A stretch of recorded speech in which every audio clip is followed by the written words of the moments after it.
Wouldn't it be nice to one day find a job you enjoy in an organization you're excited to go every day or at least most days? Hi, we're from Tutorial 3 Group 4. We'll be presenting about the management environment.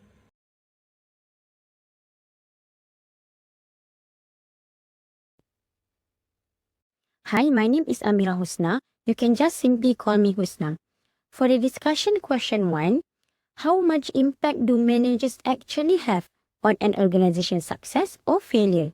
If you look at the textbook, page 133, chapter 4, it teaches about two POVs.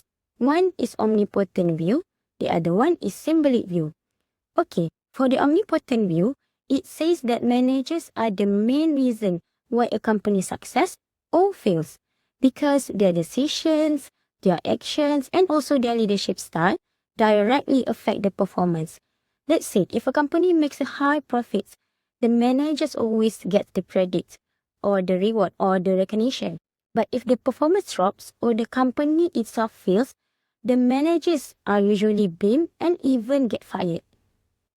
This view believes that good managers can anticipate changes as well as grab opportunities, solve problems, and also guide the company towards success. However, the other POVs, which is the symbolic view, says the opposite. It argues that managers have limited influence because many important things are outside of their control. For example, the economy, the customer preferences, because we cannot control customer taste, right? The government laws, if they impose new legal rules, and even the competitor. All of this strongly can affect the performance, no matter how good a manager is. So in this view, managers mostly just create plans, make decisions, and try to give direction, but they cannot fully control the results. So the truth is, managers' role lies somewhere in the middle. Managers are not completely powerful, but they are not also useless.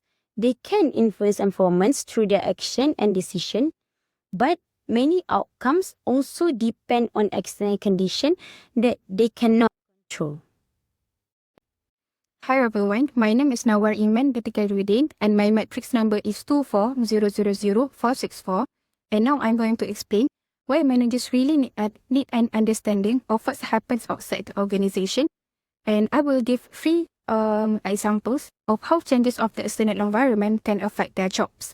So the first thing is jobs and employment. Changes in the outside world can affect how many people a company hires and how they work. For example, during a recession, companies don't make as much money. So this will let managers might have to reduce some stuffs and try to find some ways how to get work done with fewer people. And moreover, some companies now use freelancers or part-timers instead of full-time staff. So this makes managers have to learn this new type of workforce, like how to give tasks, how to monitor work, and how to keep everyone motivated. Next is environmental uncertainty. Some industries are very stable, meaning not much changes. A good example is the food industry. The reason is that people will always need food. So the changes for the industry are slow and predictable. But some industries are very dynamic. A good example is the music or tech industry. Things change so fast in the industry, like new trends, new technologies, and new platforms. So managers in these industries have to constantly adjust their plan because what works today might not work for the next month. So the more uncertain the environment is, the harder the manager's job becomes.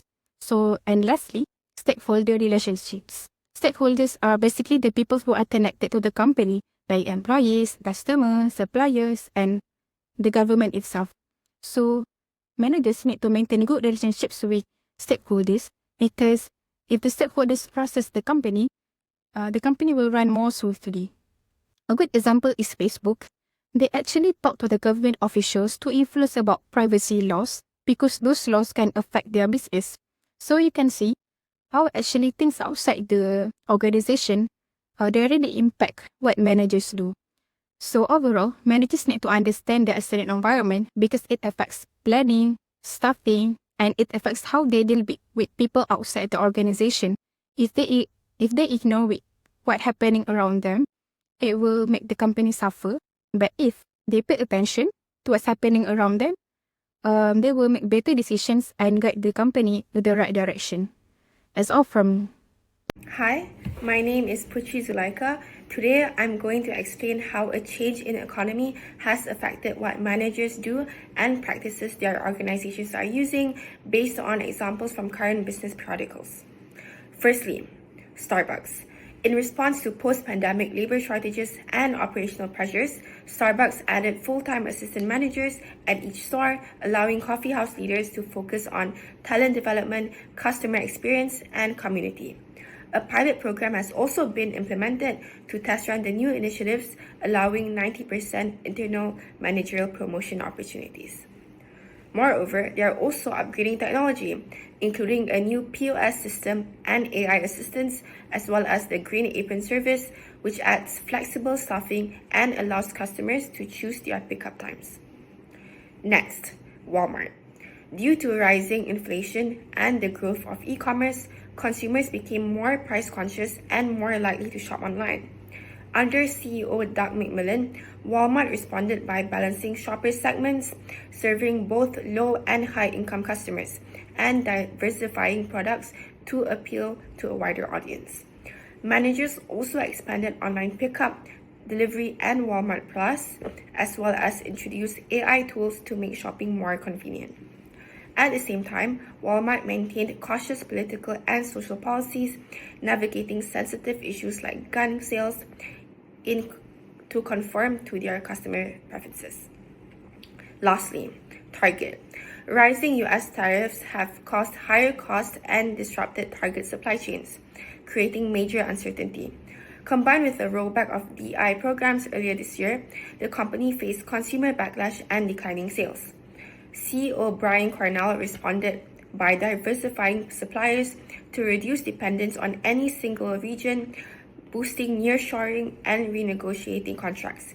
He also expanded value-focused private labels by introducing 10,000 new items priced under $20, as well as used weekly data-driven pricing adjustments to protect margins. Hi, my name is Najwa binti Ahmad Tunisi. You can call me Najwa.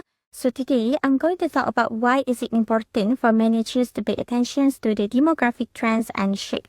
So I referred these questions from textbook page 134. So before we look at why the demographic actually matters, we need to understand what demographics are. So demographics are basically the characteristic of a population such as the age, the income, the educational levels, and genders, and even locations. So all of these characteristics that I mentioned actually help us to understand the society and predict for future trends. And as for the managers, the demographics are actually very, very important to them because it can affect like workforce and the customers. And one of the key reasons here is the changing customer needs and also the market demand. So like different age groups, income levels, and the lifestyle, we want a different products and services, right? So like, for instance, if like the population is getting younger, then there will be like more demand for the technologies, fast fashions, and also online services, right? But if the population is like aging, then there will be like higher demand for the healthcare, the retirement services, and like the senior-friendly products. So the managers actually need to adjust their adopt marketing strategies and services just to make sure that they match with the demographic changes. For the second one is the workforce changes. So in today's workplace, we have like many different age groups from baby boomers, Gen X, Y, and Gen Z. So like each of these generations has different work styles, expectations, and skill sets. And because of this, the managers need to do planning carefully. Like for instance, the managers like need to prepare for the retirement, especially like many boomers are starting to leave the workforce. And at the same time, they need to recruit and train younger generations like Gen Y and Gen Z who are like more to touch CB, but may have like different work attitudes. And managers also need to handle these generational differences, especially in communications. So let's say like older employers like maybe prefer face-to-face discussions, and the younger employees like Gen Y and Z are like more comfortable with the digital communications, and like they may be like prefer online meeting. So understanding these demographic differences actually helps the managers to create like a smoother and productive workplace. So for the third reason why manager must pay attention to the demographic is to strategic decision making. So a large demographic shift can actually completely change the directions of the industries. For example, let's see in China, the population is aging rapidly. So this means like there will be a much higher demand for healthcare, retirement service, and also elderly-friendly products. And for European countries, the birth rates right now are declining. So this can like create a smaller labor force, and this can increase the need for automations, or even like they need to hire more foreign workers through the immigrations. So because of all of these changes that happenings in so many countries, so they all need to like adjust their business strategies, and like they must plan the products, the services, and also the long-term decisions based on what the future populations will look like. So the managers need to pay attention to these demographic trends so that they can like prepare early and make sure that they can stay competitive in the marketplace. Hi, my name is Mia Umaira binti Muhammad Amin, and I'm gonna explain about the businesses operates in the external environments, discuss whether the managers experience environmental stability in their business operations. In this context, provide local examples for the environmental stability and environmental uncertainty. So businesses operate within an external environments that constantly change, and managers may or may not experience environmental stability depends on the situations. What is environmental stability? It's referred to the situations where factors such as government policy, market demand, and technology remain constants over time. So these are making it easier for managers to plan and make decisions. For example, the Malaysian food and beverage industry, such as Old Town White Coffee. They enjoy relative stability because the demand for foods and drinks remains steady, and the government regulations are predictable. However, many managers also face environmental uncertainty, where rapid and unexpected change affect their operations. For instance, during the COVID-19 pandemic, businesses like AirAsia and the local tourism operates face uncertainty due to the sudden travel restrictions and shift in consumer behavior. Similarly, frequent fluctuations in oil price and change in government subsidies create uncertainty for Malaysian transportations and manufacturing industry. In conclusion, while some industry may experience stability, most managers must constantly adapt to uncertainty in the external environments to ensure their business survival and growth.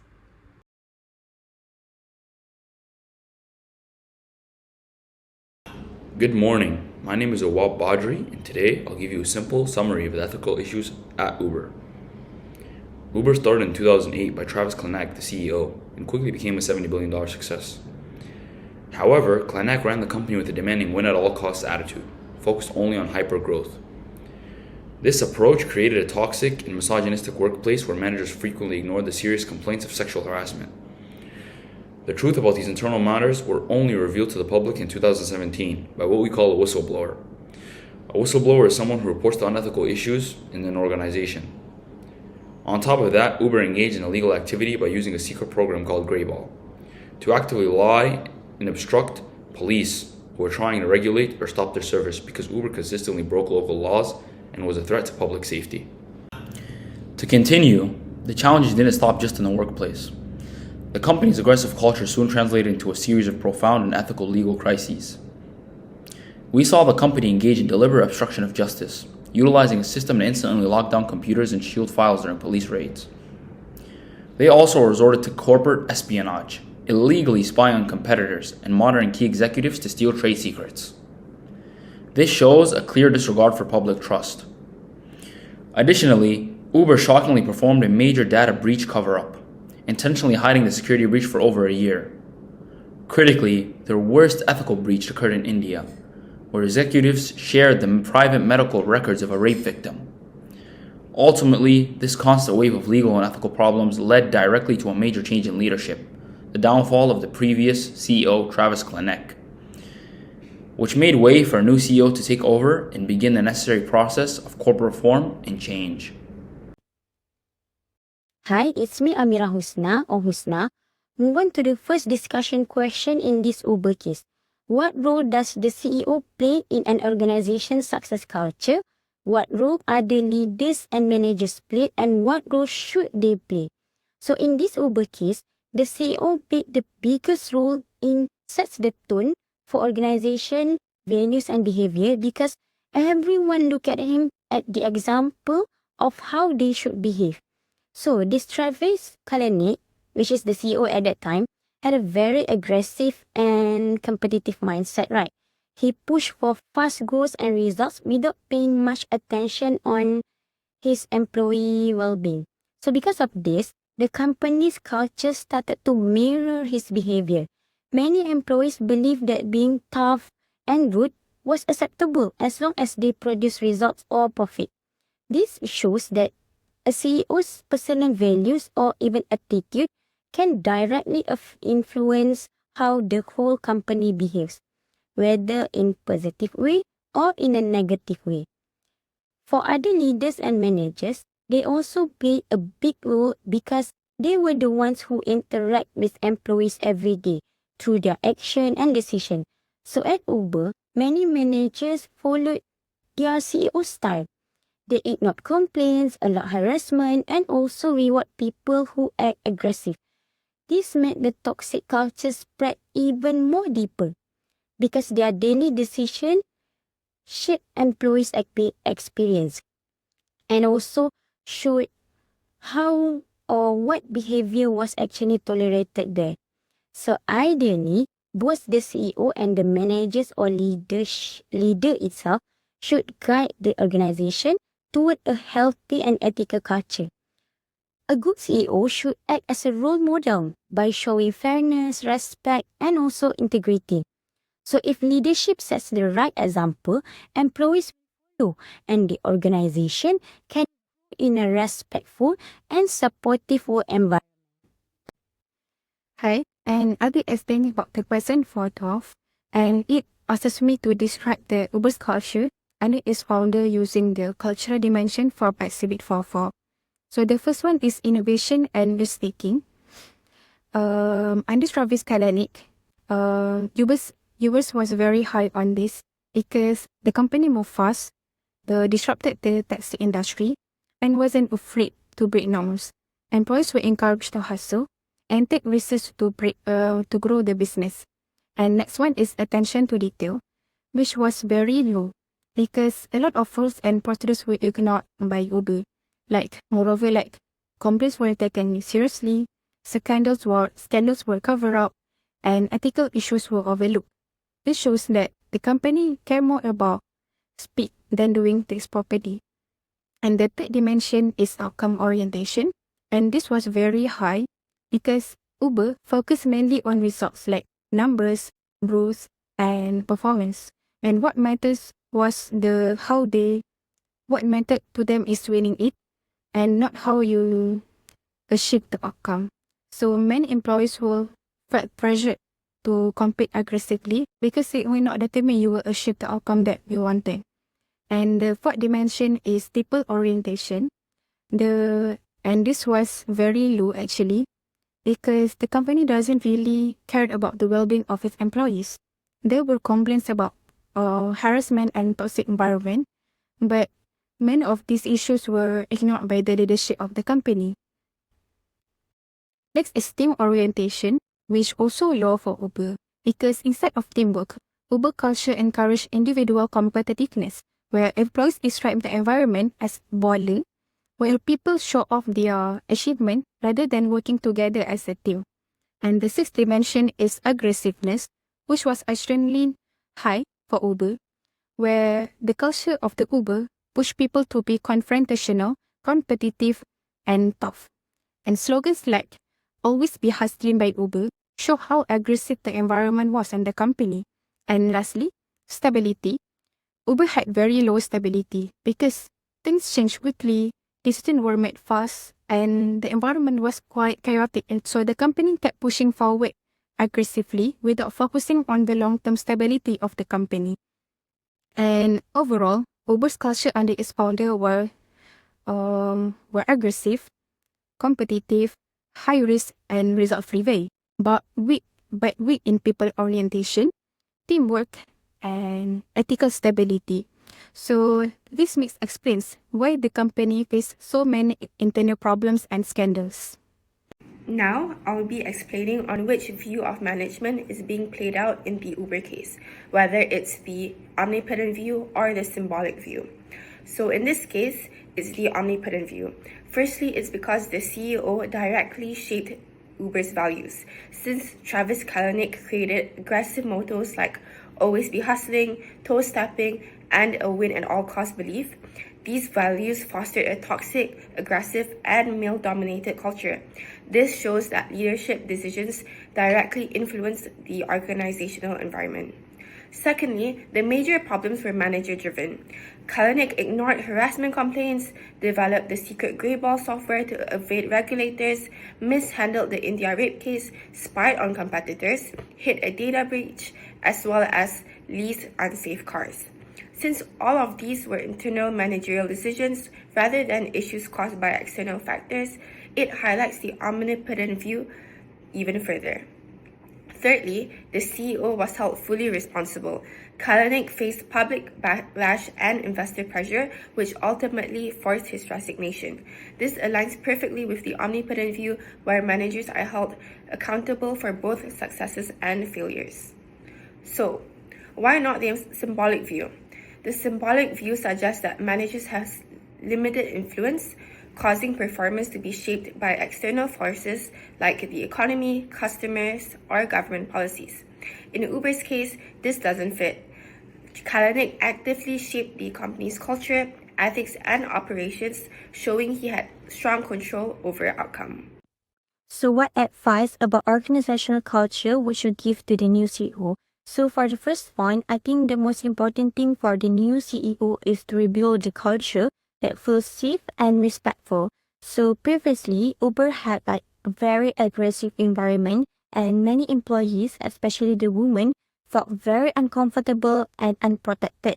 So moving forward, I believe that the new CEO need to set a clear boundaries, like do things like harassment and discriminations.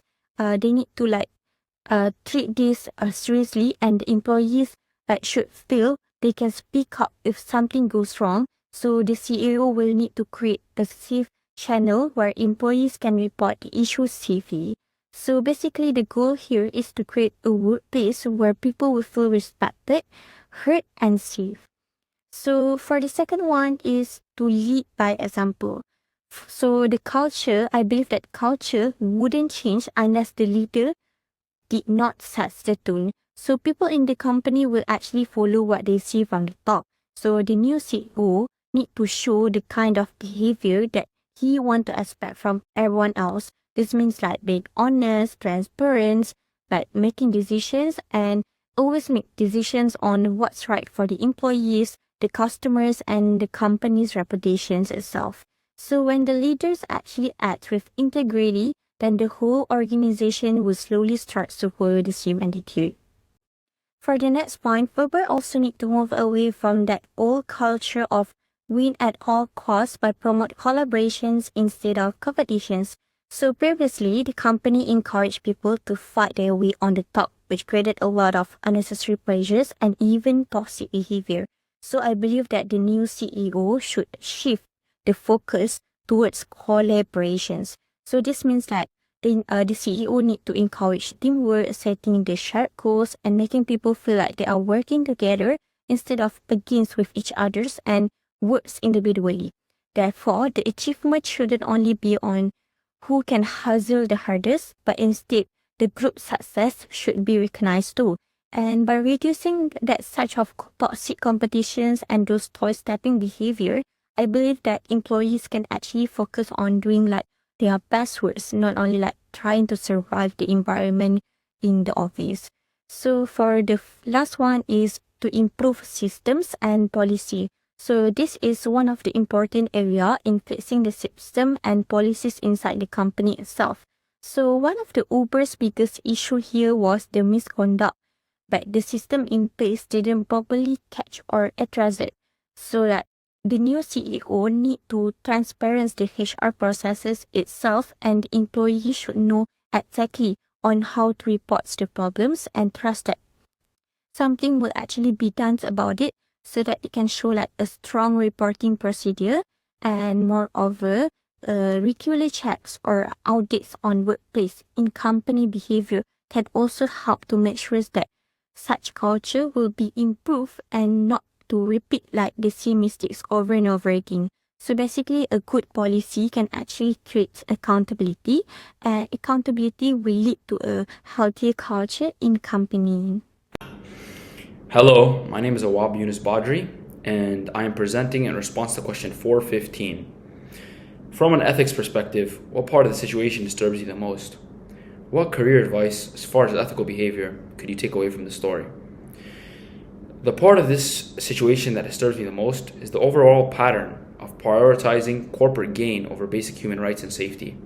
Firstly, in harassment, the misuse of victim reports, ignoring complaints, and the egregious act of publicly releasing a victim's secret medical records constitutes a malicious betrayal of the duty of care. Secondly, concerning data breaches, the intentional act of hiding a major data breach for over a year and spying on competition demonstrates a fundamental lack of honesty and legal disregard. Thirdly, regarding illegal behavior, the neglect of local labor and safety laws, resulting in unsafe cars and working conditions for drivers, highlights a systemic willingness to break laws merely to achieve growth. Now, to respond to the second part of the question, what career advice, as far as ethical behavior, could you take away from the story? The key ethical takeaways from this situation are split up into 3 essential pieces of career advice. Firstly, you need to ensure transparency by never attempting to hide mistakes or engage in illegal activity or unethical activity for short-term gain. Secondly, is to use whistleblowing. Whistleblowing cultivates a courage to report unethical conduct through proper channels, which is necessary to create a safe, accountable environment. Thirdly, it's to promote respect by actively fostering a workplace where all employees feel valued and safe, regardless of gender, background, or race, ensuring that every professional interaction upholds the highest standard of human dignity.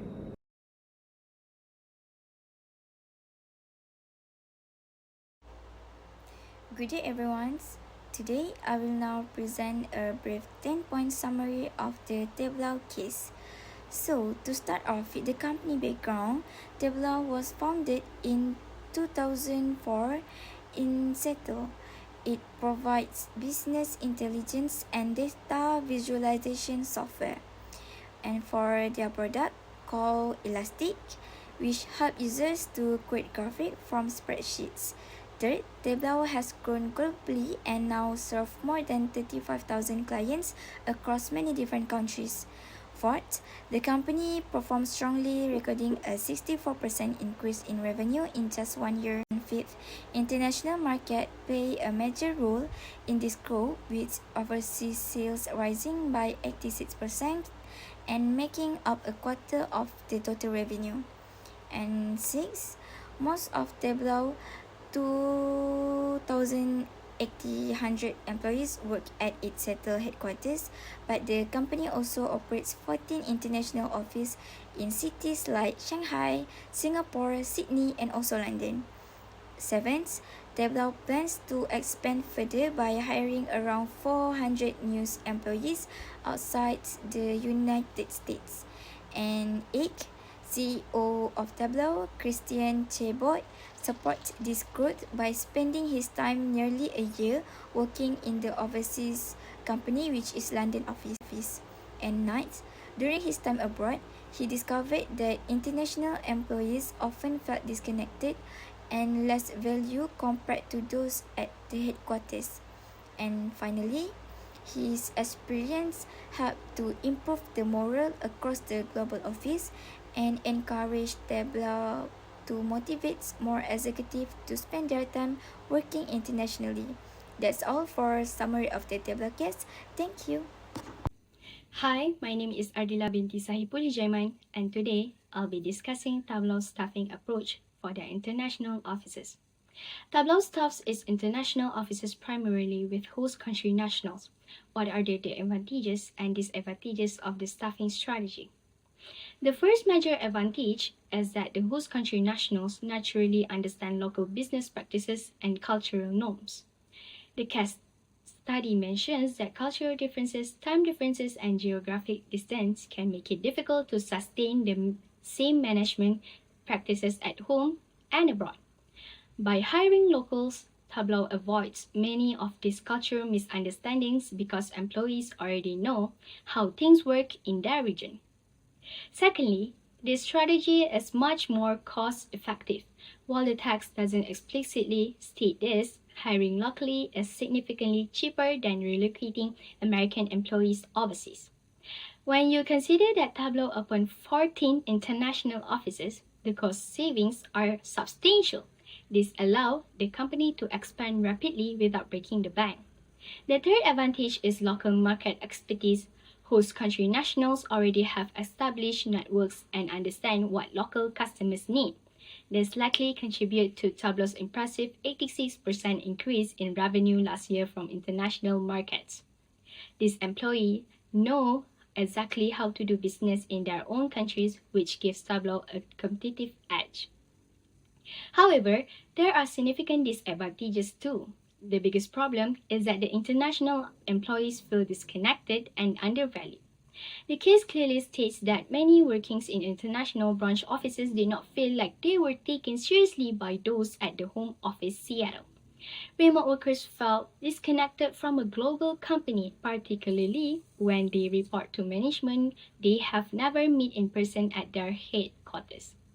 This creates serious moral issues.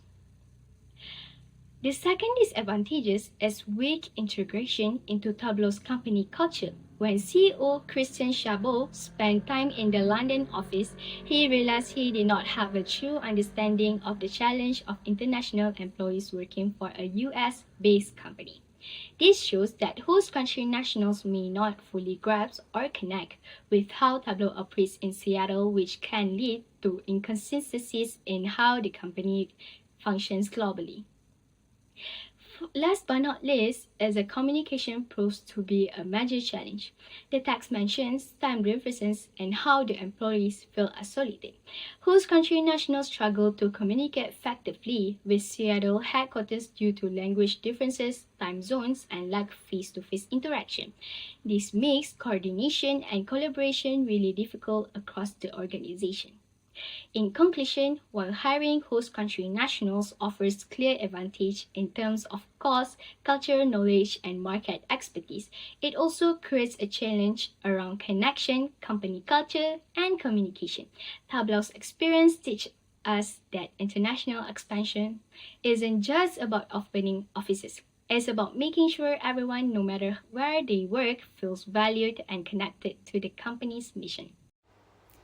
Good day, everyone. So, for this discussion question, I personally agree with Christian Chabot that Tableau will benefit if more executives spend their time in their international office. Firstly, when executives are physically present in other countries, they can experience the real working environment and also get to understand the local challenge directly. This will allow them to make better decisions that suit each region instead of just relying on the reports from the headquarters.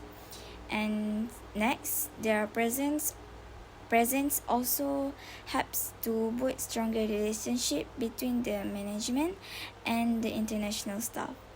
This is because many employees in foreign branch often feel disconnected or less important compared to those at the main office. So, when leaders visit and work with them, it sends a strong message that their contributions truly matter to the company. This will improve their motivation, teamwork, and also loyalty. And besides that, By staying abroad, executives will get to gain valuable cultural awareness. They will learn how people in different countries think, communicate, and also do business. This understanding is crucial for a company like Tableau that operates globally. In conclusions, I believe spending time in international office will help the executive to become more effective, empathetic, and globally minded leaders, which ultimately strengthens the company international performance and culture. Next questions. As the Tableau executive get ready to spend time in the company's international office, how can they prepare for the culture differences they will encounter? So the first one's research and learn before departure. So before traveling, Tableau executive should spend time learning about the local culture and business practice. This includes understanding communication style, hierarchy, and work habits. They can take post-culture training, learn a few local phrases, and talk with current international employees to get real insight about daily challenges. Next, adapt and build relationships abroad. So once they arrive, executives should show cultural humility, observe, listen, and avoid assuming that the US way is always best. They need to adjust their communications and management style based on local norms. Building trust and genuine relationships with team members is key to successful collaborations. And the last one is reflect and share after returns, which is after returning, they should share what they have learned with the headquarters to help improve global teamwork, keeping in touch with international colleagues and applying those insights to future strategies will strengthen Tableau's international operation. Moving on to our last question, what are some of the challenges Tableau will face if it's hire 1,000 new employees in 1 year? So the first one is maintaining company culture. When hiring 1,000 new employees in 1 year, the biggest risk is losing Tableau's original culture. With so many new people, it's easy for values to get diluted. To prevent this, Tableau needs strong onboard programs, culture ambassadors, and constant communications from leaderships to keep everyone aligned. Second, ensuring quality and integrations. Rapid hiring can create pressure to fill roles quickly, which might lead to lower quality hires or weak onboarding. Tableau should focus on maintaining high standards, using structured interview, and supporting new employees with mentors so they can feel guided and connected. The last one is managing growth and global coordination. Expanding this fast also strains management, HR system, and international coordination. So Tableau must invest in scalable infrastructure and trains more managers and also improve communication across time zones to ensure smooth and growth globally.